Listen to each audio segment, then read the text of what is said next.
Kanhangad block panchayat വാർഷിക പദ്ധതിയിൽ ഉൾപ്പെടുത്തി പട്ടികജാതി വിഭാഗത്തിലെ യുവജന സംഘങ്ങൾക്ക് വാദ്യോപകരണങ്ങൾ നൽകി. Block panchayat president M Sujatha ഉപകരണ വിതരണം ഉദ്ഘാടനം ചെയ്തു.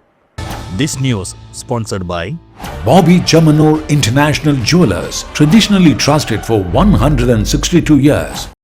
2025-26 വാർഷിക പദ്ധതിയിൽ ഉൾപ്പെടുത്തിയാണ് കാഞ്ഞങ്ങാട് ബ്ലോക്ക് പഞ്ചായത്ത് പട്ടികജാതി വിഭാഗത്തിൽപ്പെട്ട 4 യുവജന സംഘങ്ങൾക്ക് വാദ്യോപകരണങ്ങൾ നൽകിയത്. ഇവരുടെ കലാസാംസ്കാരിക അഭിവൃദ്ധി ലക്ഷ്യമാക്കിയാണ് ഇങ്ങനെയൊരു പദ്ധതി ആവിഷ്കരിച്ചതും നടപ്പിലാക്കിയതും.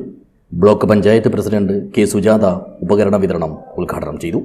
ബ്ലോക്ക് പഞ്ചായത്തിൻ്റെ സ്കീം പ്രകാരമാണ് നമ്മൾ കുറച്ച് കാലങ്ങളായിട്ട് നമ്മുടെ തെയ്യം കലാകാരന്മാർക്ക് ഇങ്ങനെ ചെണ്ട മറ്റ് വാദ്യോപകരണങ്ങളൊക്കെ വിതരണം ചെയ്യുന്നത്. ഒരു ഉപജീവന മാർഗം എന്ന രീതിയിൽ അത് അവർ കാണും എന്നുള്ളതാണ് സൂചിപ്പിക്കാനുള്ളത്. തീർച്ചയായും സാധാരണക്കാരായ ആളുകളെ ഒന്നിച്ചു നിർത്തിക്കൊണ്ടുള്ള ഒരു പദ്ധതികൾക്കാണ് നമ്മുടെ ബ്ലോക്ക് പഞ്ചായത്ത് എപ്പോഴും മുൻഗണന കണ്ടുകൊണ്ടിരിക്കുന്നത്. അപ്പോൾ ആ രീതിയിൽ ഇന്ന് ഒരു 5ഓളം സംഘങ്ങൾക്കാണ് കൊടുക്കുന്നത്.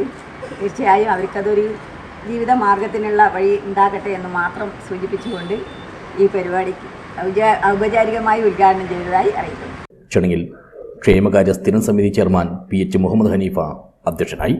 വൈസ് പ്രസിഡന്റ് P ഗോവിന്ദൻ, ആരോഗ്യ വിദ്യാഭ്യാസകാര്യ സ്ഥിരം സമിതി ചെയർപേഴ്സൺ MP ജയശ്രീ, അംഗങ്ങളായ Narayanan Madikkal, K Bindu, secretary KP Rajitha, SCDO PB Basheer തുടങ്ങിയവർ സംബന്ധിച്ചു. News bureau, Kanhangad.